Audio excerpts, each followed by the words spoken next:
은혜로운 찬양 감사합니다. 우리 고백하겠습니다. 우리가 하나님이 기뻐하시는 교회, 성도가 행복한 교회입니다. 시작.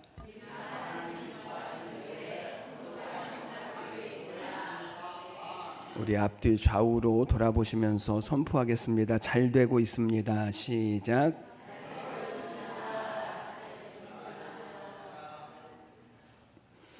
믿음대로 또 고백한 대로 이루어지시기를 주님의 이름으로 축복합니다. 오늘 로마서 9장인데 말씀을 준비하면서 보니까 성경학자들이 이 로마서 9장에서부터 11장 말씀까지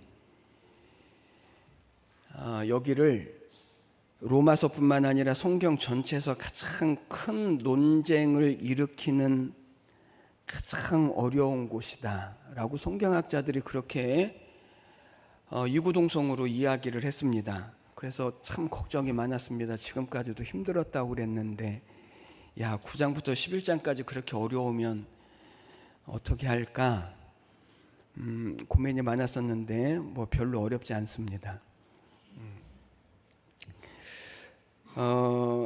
그래서 여기에서 정말 많은 의견이 나왔고, 그리고 많은 우리 기독교 안에 있는 교파들도 여기에서 생겨났고, 그리고 많은 다양한 신앙의 형태들도 아마 이 9장에서부터 11장까지 내용에서부터 파생되어진 것 같아요. 여기 주된 내용은 이스라엘의 구원에 대한 것입니다. 로마서 1장에서 8장까지 성경은 우리는 어떻게 구원을 받느냐에 대해서 말씀하기를 오직 믿음으로만 구원을 받는다라고 말씀을 했습니다. 여러분, 여기 오직 믿음으로만 구원을 받는다라고 하는 말은 구원을 받는다라고 하는 것이 나에게 조건이 있지 않고 오직 하나님의 선택과 하나님의 은혜로 말미암았고, 또 하나님의 부르심에 대한 후회가 없으시고, 그리고 우리를 사랑하시는 그 하나님의 사랑을 세상에서 끊을 것이 없으니, 그러니 우리는 구원받은 것이 분명하다라고 하는 사실을 말씀하는 것입니다. 믿음으로 구원을 받는다라고 하는 말은 구원의 조건이 나에게 없고 누구에게 있다고요? 하나님께 있다입니다. 하나님께. 그리고 오늘 9장으로 오면서 그럼 이스라엘 백성들, 하나님이 택하신 이스라엘이라고 하는 나라, 이 나라는 어떻게 구원을 얻을 것인가에 대하여서 말씀을 하면서 지금 이 로마서가 쓰여질 그때 그 당시에 이스라엘 백성들이 하나님이 보내신 예수 그리스도를 믿지 않고 하나님을 떠나 있지만, 하나님의 구원은 이스라엘 백성들을 택하신 하나님의 구원은 실패하지 아니할 것이다. 이스라엘은 반드시 회복되어져서 하나님의 처음에 계획하신 대로 그 이스라엘을 통해서 온 세상이 구원받는 일들을 이루어 가실 것이다 라고 말씀을 하시는 것입니다.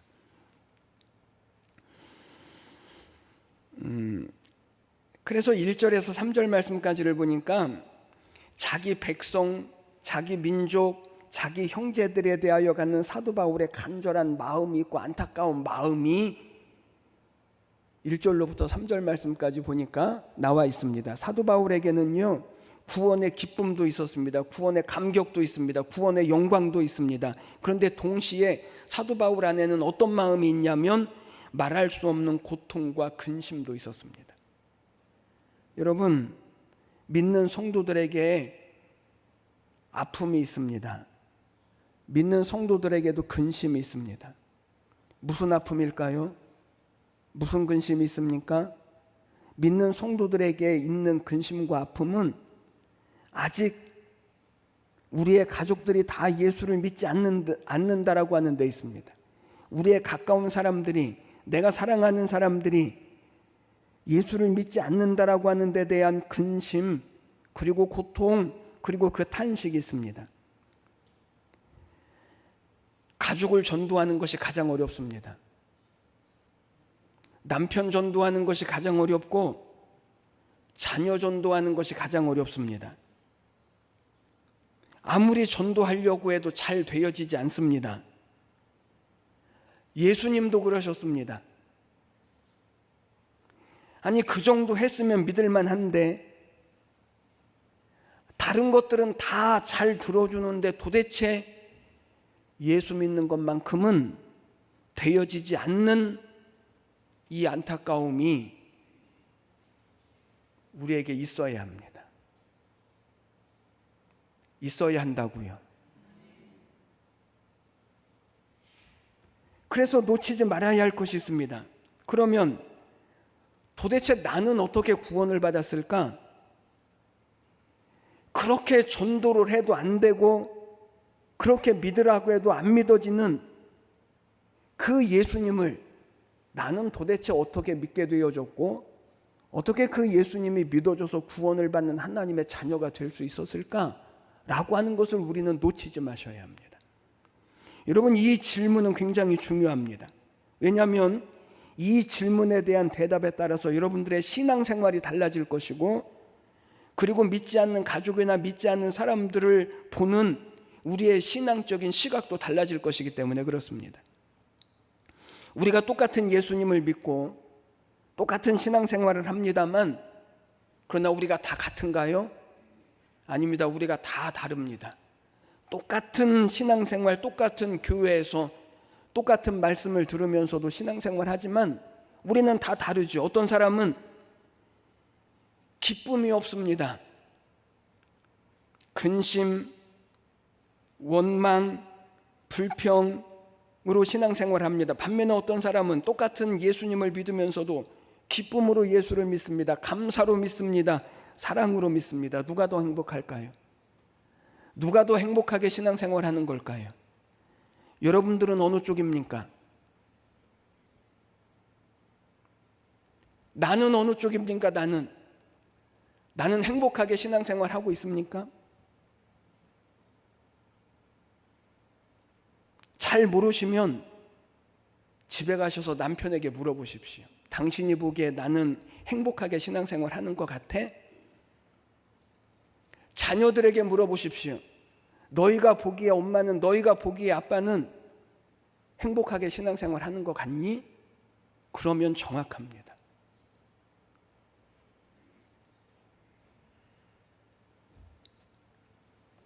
이 차이가 어디에서 오냐면 이 차이가 나는 어떻게 예수님을 믿었을까? 나는 어떻게 해서 구원을 받았을까? 이 질문에 대한 대답으로 말미암아 이 차이가 나는 것입니다. 여러분, 오늘 본문의 말씀은 굉장히 중요하고 그리고 잘못 알게 되어지면 굉장히 우리의 신앙생활에 위험이 되어지는 그런 말씀이기도 합니다. 지금 교회 안에 수많은 갈등과 싸움과 우리의 신앙이 기쁨으로 나가지 못하는 이유가 바로 여기에서부터 시작되어지기 때문에 그렇습니다. 그게 뭐냐면 오늘 성경대로 말하자면 예정론이라고 하는 것입니다. 예정론 들어보셨죠? 예정론이라고 하는 말은 하나님께서 구원받을 사람과 구원받지 못할 사람, 다시 말하면 멸망받을 사람을 예정하셨다라고 하는 것으로 구원에 대한 가장 중요한 교리입니다. 기독교는 구원에 관한 종교입니다. 무슨 종교라고요? 구원에 관한 종교. 여러분, 예수 믿으면 병 고침 받을 수 있습니다. 아멘 하신 분들에게는 그런 은혜가 있게 되시기를 축복합니다. 지금 하신 분에게도 있게 되셨으면 좋겠습니다. 예수를 믿으면 물질의 축복을 받을 수도 있습니다. 그런데 진짜 예수를 믿는 가장 중요한 이유는 물질의 축복에 있는 것도 아니고 병에서부터 고침받는 데 있는 것도 아닙니다. 진짜 예수를 믿는 가장 중요한 이유는 우리의 영혼이 구원을 받는 것입니다. 이건 놓치시면 물질의 축복 못 받아서 예수 못 믿는 사람도 될 수 있고요. 질병에서부터 나음을 얻지 못해서 예수 못 믿는 사람도 되어질 수 있습니다. 아닙니다. 우리의 기독교 신앙의 가장 중요한 것은 우리의 영혼이 구원을 얻는 것입니다. 이 예정론을 바르게 이해하기 위해서 우리는 사람들이 가지고 있는 예정론이 어떠한 것인지를 우리가 먼저 알아봐야 합니다. 가장 커다란 두 가지 의견이 있습니다. 첫 번째, 하나님께서 구원받을 사람과 그렇지 않을 사람을 예정하셨다라고 하는 말은, 다른 말로 말하면 사람이 구원을 받는 일에 대해서는 아무런 역할도 없고 책임도 없다입니다. 그래요, 안 그래요? 맞아요. 전적인 하나님의 은혜로 말미암아 우리가 구원을 받으니까 구원을 얻는 일에 있어서 우리가 책임져야 할 것이라든지 아니면 우리의 역할은 없습니다. 전적인 하나님의 은혜입니다. 그런데 여기에 굉장히 위험한 요소가 있습니다. 이것을 잘못 이해하시면 하나님이 난감해지실 수 있습니다. 왜요? 너는 왜 믿지 않았느냐 이야기할 때 이 사람들은 뭐라고 대답을 하냐면, 하나님이 나를 택하시지 않았기 때문에 내가 믿지 못했습니다 라고 말할 수 있기 때문에 그렇습니다. 여러분, 여기에 대표적인 교단이 장로교입니다. 전적 예정론.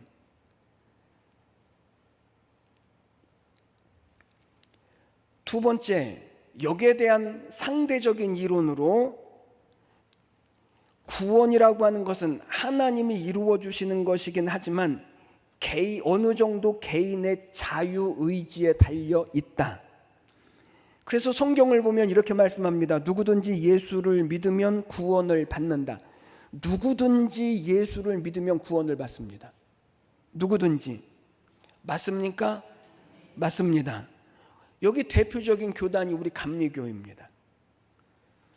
누구든지 믿기만 하면 구원을 얻습니다. 그런데 여기에도 함정이 있습니다. 어떤 함정이요?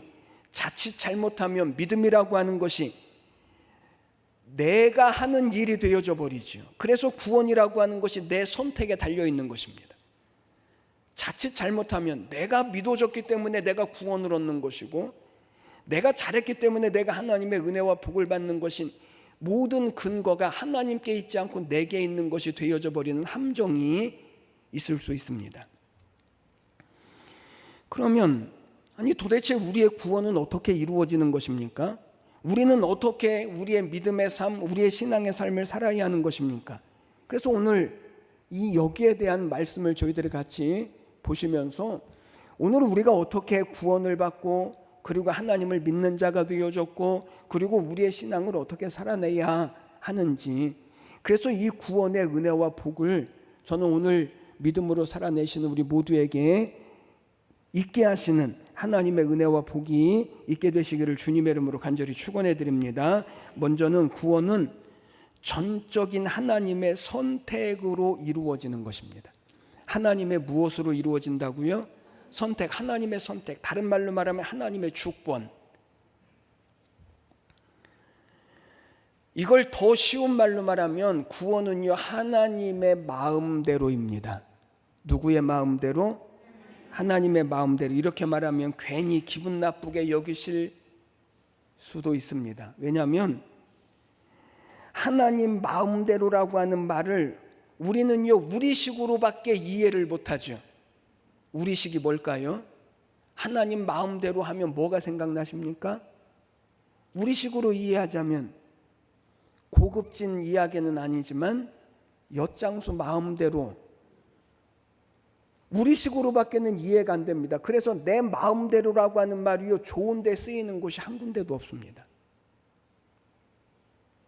그래서 우리는 하나님의 마음대로라고 말하면 우리는요, 거부감이 들죠. 그럼 나는 뭐야? 라고 하는 생각이 드는 것입니다. 여러분, 여기 하나님의 마음대로, 다른 말로 말하면 하나님의 선택, 하나님의 주권이라고 하는 말은 우리의 구원과 선택이 전적인 하나님의 의지에 달려 있다는 것입니다. 그래서 사도 바울이 여기서 두 가지 예를 들죠. 첫째는 이삭, 두 번째는 야곱. 여러분, 이삭을 보십시오. 하나님이 아브라함의 자녀들 중에서 누구를 택하시냐면 이삭을 선택하십니다. 왜 그럴까요? 하나님이 이삭을 택하신 이유가 무엇입니까? 그 이유는 하나님의 마음입니다. 하나님의 주권입니다. 하나님이 그렇게 하시기로 작정하셨기 때문에 그렇습니다. 우리가 아는 대로 아브라함에게는 이삭 말고 또 다른 자녀가 있었습니다. 누구입니까? 이스마엘. 또요.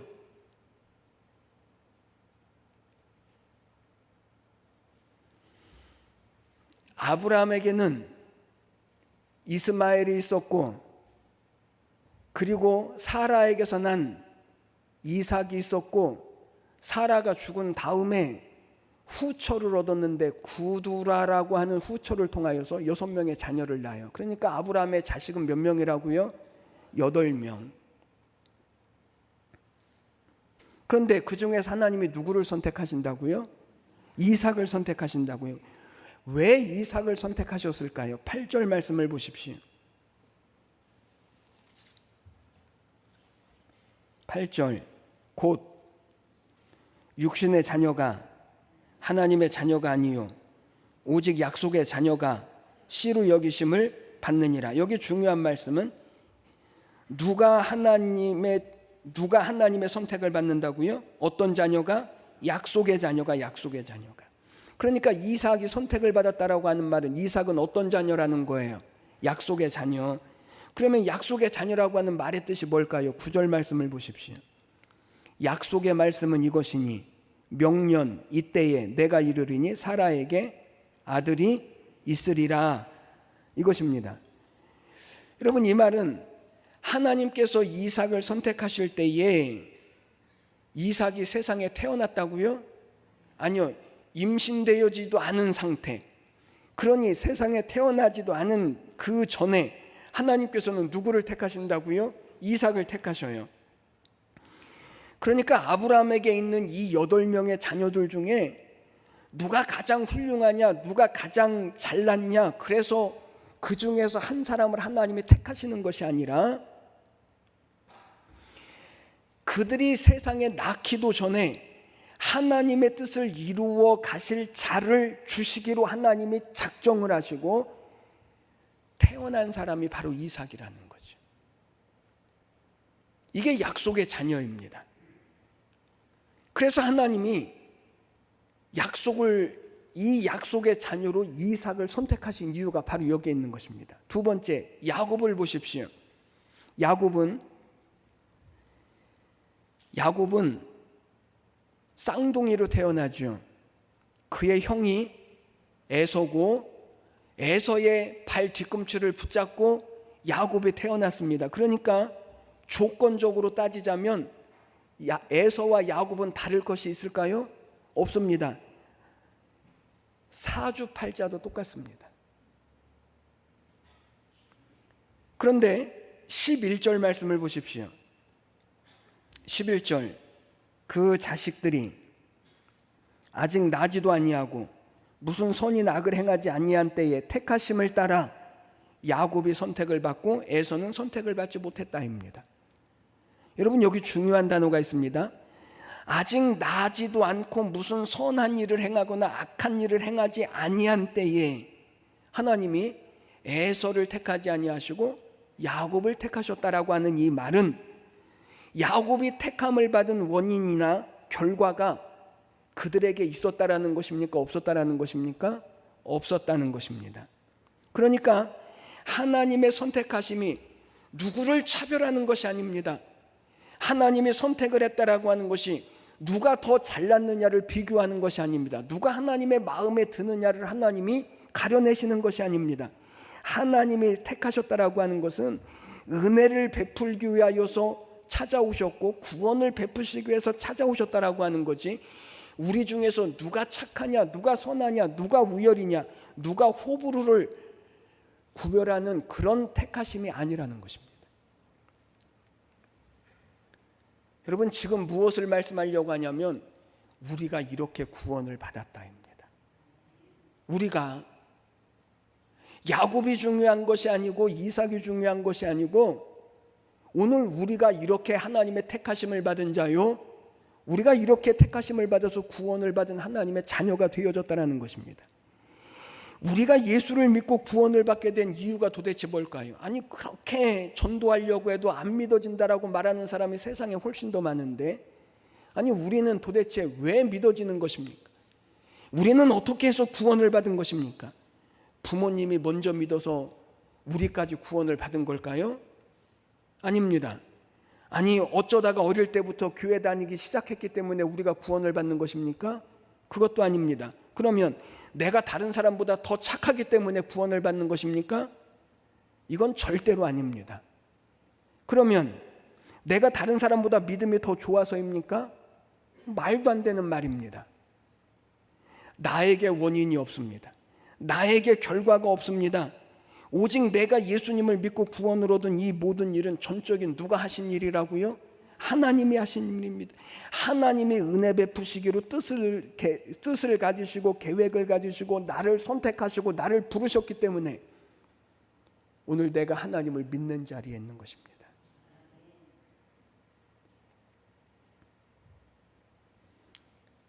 그러니 구원에 대해서 자랑할 것이 있습니까? 자랑할 것 없습니다. 다른 사람에 대해서 왜 당신은 나만큼 못하냐라고 말할 것 있습니까? 그럴 수 없습니다. 오직 하나님의 은혜로 하나님이 나를 택하셔서 이상하게 예수님이 믿어지게 하시고 그래서 구원을 받게 하시고 이 하나님의 자녀가 되게 하신 이 은혜를 우리가 받았기 때문에 그런 것입니다. 두 번째, 이 구원은 하나님의 온전하심으로 말미암아 이루어지는 것입니다. 하나님의 무엇으로 이루어진다고요? 온전하심. 그러면 여기 한 가지 또 질문이 생깁니다. 구원이 전적인 하나님의 선택, 하나님의 마음대로 우리를 택하셔서 구원을 얻게 하셨다면 그러면 구원받지 못한 사람에게는 어떤 질문이 생기냐면 이런 질문이 생기죠. 아니, 그것은 너무 불공평한 것 아닙니까? 하나님께서는 개인의 행위와 상관없이 어떤 사람은 구원하시기로 선택하시고 어떤 사람은 버리기로 작정하셨다면 그것은 하나님이 공의로우신 것이 아닌 것이 아닙니까? 라고 하는 질문이 생기죠. 그래서 14절 말씀을 보니까 이렇게 말씀합니다. 14절, 그런즉 우리가 무슨 말을 하리요? 하나님께 불의가 있느냐? 그럴 수 없느니라. 여러분, 여기 사람들이 왜 하나님은 누구는 구원받도록 택하시고 누구는 그렇게 하지 않으셨습니까? 이것은 불공평한 것입니다 라고 사람들이 왜 여기냐면 그 이유는 사람들은요 이미 죄로 타락한 사람들이고 그래서 하나님을 완전하신 하나님으로 인정하지 못하기 때문에 그런 것입니다. 그래서 하나님이 마음대로 선택하신다라고 하는 것을 사람들은요 불공평하게 여깁니다. 하나님이 불의하시다라고 여깁니다. 그러나 오늘 성경에서 하나님이 불의하시다고요? 아니요, 하나님은 불의가 없으시다고요. 하나님은 창조주이십니다.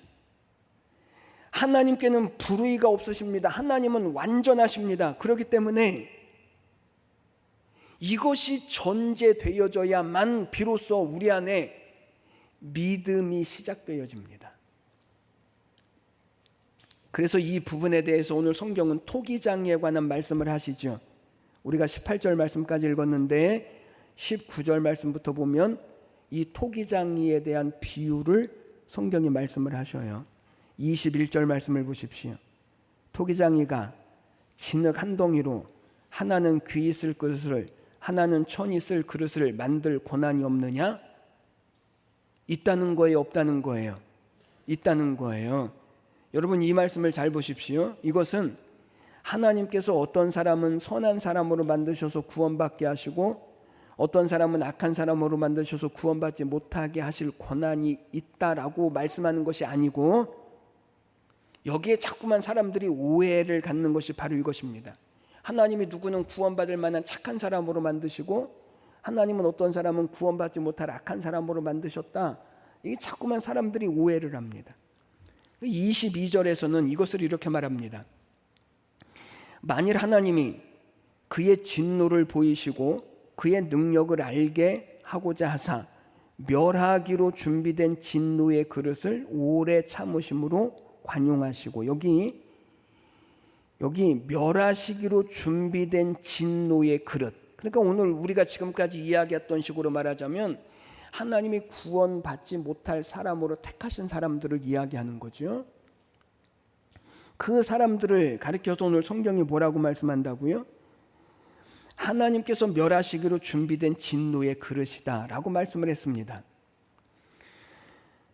그러나 여러분, 이 말은 하나님께서 멸망시키시기로 사람을 그렇게 만드신 사람이라고 하는 뜻이 아니고요, 스스로 멸망의 대상이 된 그릇이라고 하는 뜻을 가지고 있습니다.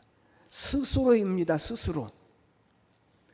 하나님이 그렇게 멸망하도록 만드신 것이 아니라 자신이 스스로 멸망의 그릇이 되기로 선택했다라는 것입니다.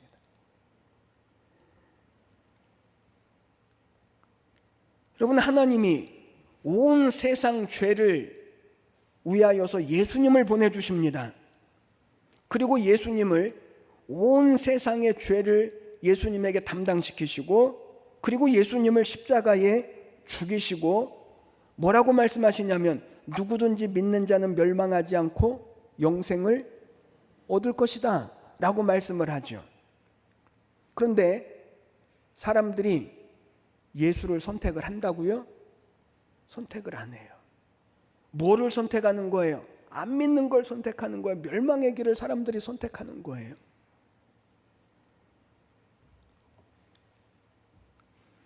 하나님께서 누구는 구원하시고 누구는 버리신다라고 하는 것이 하나님이 불합리하기 때문이 아닙니다. 하나님이 불의하기 때문이 아닙니다.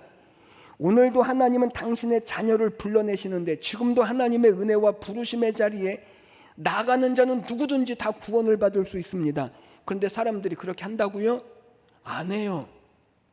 스스로 멸망의 길을 선택해요. 스스로 안 믿는 길을 선택하려고 그래요. 그러면 나는 어떻게 구원받았습니까? 나는 우리는 잘 모릅니다. 왜 나에게 이렇게 하나님이 믿어지게 하셨는지, 그 기준도 모르고 그 자격도 모르고 어떻게 내가 하나님을 믿는 사람이 되었는지도 우리는 모릅니다. 그래서 성경은 이것을 가리켜서 은혜요 선물이라고 말씀합니다. 내가 다른 사람보다 더 믿음이 좋다면 그게 하나님의 은혜입니다. 내가 다른 사람보다 더 많은 달란트를 받아서 더 많이 수고를 하고 있다면 그것도 하나님의 은혜입니다.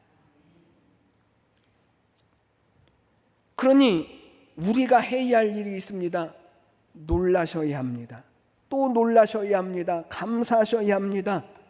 하나님이 나에게 이런 은혜를 주셔서 정말 많은 사람들은 믿어지지도 않고 믿을 수도 없는 그 자리에서 하나님이 내게 믿게 하시고 하나님의 자녀가 되게 하셨기 때문에 우리가 해야 할 일은 감사하는 것입니다. 결론입니다. 30절 말씀을 가서 보십시오. 그런즉 우리가 무슨 말을 하리요? 의를 따르지 아니한 이방인들이 의를 얻었으니 곧 믿음에서 난 의요. 여러분, 여기 요점이 한 가지입니다. 요점은 믿음입니다. 믿음이 무엇입니까? 우리는 하나님을 믿습니다. 우리는 예수님을 믿습니다. 믿음이 뭐죠? 믿음은 하나님이 은혜로 나를 택하시고 나를 부르신 것을 받아들이고 인정하는 것이 믿음입니다. 이게 믿음이에요. 하나님이 나를 부르셨습니다. 나에게는 공로도 없고 선함도 없고 다 멸망해야 마땅한데 하나님이 오직 은혜로 나를 선택하시고 나를 부르셨습니다. 내가 그분을 선택한 것도 아니고 내가 믿어주는 것이 아닙니다. 하나님이 나를 선택하시고 내게 은혜를 베푸셔서 믿어지게 하셨고 하나님의 자녀가 되게 하셨습니다. 그러니 우리의 구원이 실패할 수 있다고요? 실패할 수 없습니다. 왜요? 조건이 내게 있는 것이 아니니까요. 우리가 망할 수 있다고요? 그럴 수 없습니다. 하나님의 사랑을 끊을 것이 세상에 아무것도 없기 때문에 그렇습니다. 그러므로 여러분, 한 가지만 아십시오. 하나님께서 그런 은혜를 내게 주셨으니 이 믿음을 소홀히 여기지 마십시오. 가볍게 여기지도 마십시오. 내 마음에 들면 잘하고 내 마음에 안 들면 저 절로 갈 거예요. 그거 하지 마십시오. 나는 구원받았으니까 괜찮아. 이거 하지 마십시오. 굉장히 위험한 것입니다. 이제 여러분이 해야 할 일이 있습니다. 확인하십시오. 또 확인하십시오. 또 확인하십시오. 무엇을요? 내가 은혜로 구원받았음을, 내가 은혜로 하나님의 자녀가 되어졌음을, 내가 은혜로 성도 되어졌음을 또 확인하고 또 확인하셔야 합니다. 내게서 조건을 찾으려고 하지 마십시오. 집에서 외출할 때 문단속을 잘하고 엘리베이터를 타고 내려와서 자동차를 타고 이만큼 나왔는데 갑자기 어떤 생각이 들었냐면 가스불을 껐나? 생각이 들 때가 있습니다. 그러면 어떻게 하죠? 도무지 가스불을 킨 거는 생각이 나는데 끈 것이 생각이 안 나요. 차를 몰고 이만큼 나왔는데 어떻게 할까요? 다시 차를 돌려서 들어가서 주차를 하고 엘리베이터를 타고 올라가서 다시 확인을 해야죠. 왜요? 그것이 안전하기 때문에 그렇습니다. 여러분, 오늘 우리는 그것처럼 확인하셔야 합니다. 성도다운가? 하나님 자녀다운가? 나는 하나님을 믿음으로 나는 잘 섬기고 있는가? 확인하셔야 합니다. 그것이 주님을 믿는 구원이요, 그것이 믿음이요, 그것이 신앙이요. 더 많은 순종과 더 많은 기쁨으로 우리는 하나님을 섬겨야 할 자이지, 내가 가지고 있는 무엇으로 근거를 찾지도 마시고, 내가 잘한다라고 하는 것 때문에, 내가 못한다라고 하는 것 때문에 그것이 우리의 신앙의 결과를 만들어내는 것이 되지 않게 하시고, 아브람과 이삭과 야곱의 하나님이 나의 하나님이 되셔서 오늘도 그들에게 하나님의 약속을 이루셨던 것처럼 우리를 통하여서 하나님의 그 약속을 하나님은 반드시 이루어 가실 것입니다. 그러니 하나님 앞에 믿음으로 서시는 우리 모두가 되셔서 믿음의 구원과 은혜와 복을 이루어 가시는 그런 귀한 축복이 저는 우리 모두에게 있게 되시기를 주님의 이름으로 간절히 축원해 드립니다. 기도드리겠습니다. 하나님 아버지, 은혜와 사랑을 감사합니다. 하나님, 우리를 구원하셨습니다. 내게 조건도 있지 않고 내게 자격도 있지 아니합니다. 오직 하나님이 나를 택하시고 자녀 삼으시고 내게 믿음을 주시어서 하나님, 나를 하나님 구원받은 자녀로 삼으심을 감사합니다. 우리가 또 확인하고 또 확인하고 또 확인해야죠. 그래서 우리에게 허락하신 이 구원과 생명과 구원과 복을 놓치지 않게 하여 주시옵시고, 저들 평생에 하나님의 선하심과 인자하심과 복주심으로 인하여서 기쁨과 감사로 하나님을 섬기는 우리 모두가 되게 하여 주시옵소서. 감사드리며 예수님의 이름으로 기도드리옵나이다. 아멘.